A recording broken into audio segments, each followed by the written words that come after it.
Production department ng isang malaking network may malaking pagbabago. Trending at pinag-uusapan ngayon sa industriya ang napipintong malaking pagbabago sa production department ng isang kilalang network. Matapos umanong mapansin ng mga executive na tila nauubusan na ng sariwang konsepto ang ilan sa kanilang kasalukuyang creative team.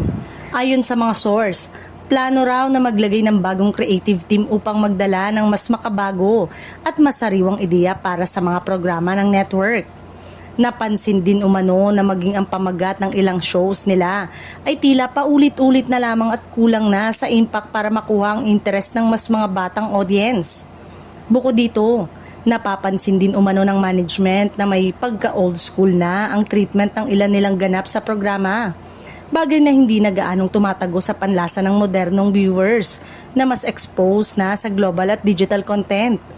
Dahil dito, inaasahan ng isang malaking revamp sa production department na maaaring magresulta ng reshuffling ng ilang matagal nang nakapwesto. Posible ring magkaroon ng bagong batch ng creative na magdadala ng mas progressive at experimental storytelling approach. Bagamat wala pang opisyal na kumpirmasyon mula sa nasabing network, marami na ang nag-aabang kung paano nito babaguhin ang direksyon ng kanilang mga palabas sa mga susunod na buwan.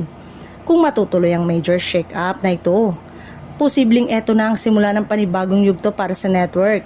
Isang mas moderno, mas matapang at mas relevant na programming lineup para sa mas bagong henerasyon ng manonood.